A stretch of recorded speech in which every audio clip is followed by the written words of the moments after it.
गुरुजी, मुझे ऐसा क्यों लगता है कि मुझे ढाका जाना चाहिए? क्योंकि तू वहां का राजा है।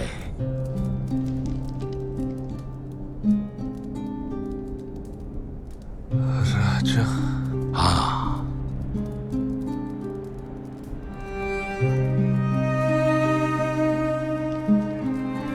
मुझे क्या करना चाहिए गुरुजी? वापस जा। इस माया नगरी से निकलने का वक्त अभी नहीं आया है। लेकिन मैं वापस नहीं जाना चाहता हूँ।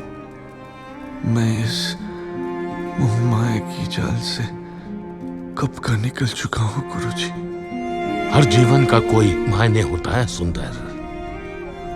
यूं सोच कि ये तेरे दूसरे जन्म का कोई कारण था। हाँ, अभी जो मैंने बताया उसे याद रख के वापस जा। देखना, इंसान, जगह, घटना और लक्ष्य सब याद आ जाएगा। सब। जा बेटा, ब्रह्मांड में अपनी सही जगह हासिल कर ले। जा बेटा, जा,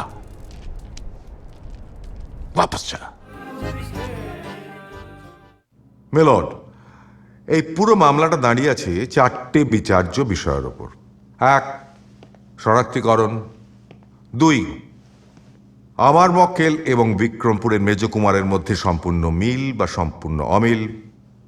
তিন, দুটি মৃতদেহের সব দাহের সম্ভাবনা। এবং শেষমেশ রাজাবাবু আমার মক্কেলের তথাকথিত মৃত্যুর পরিস্থিতি। সেই জন্য আমি প্রথমেই ডেকে নেব রাজ পরিবারের এমন একজনকে যিনি রাজাবাবুর সবচেয়ে কাছের মানুষ ছিলেন, তার মেজ বোন মৃন্ময়ী দেবী। মৃন্ময়ী দেবী, আপনি আমার মক্কেলকে প্রথম কোথায় দেখেন এবং কবে?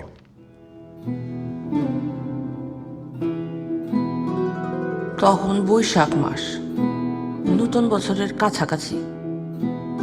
বুদ্ধ আমাকে বলেছিল এই সাধু বাবার কথা, যাকে নাকি দেখতে অবিকল মেজদার মতো।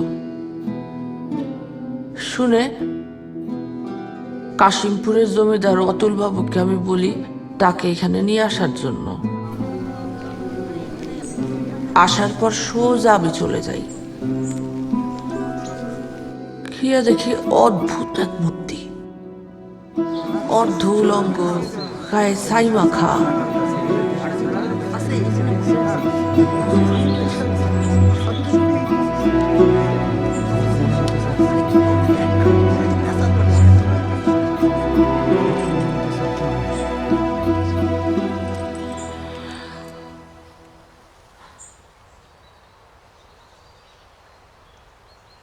গুরুজি, আপনার নাম কি?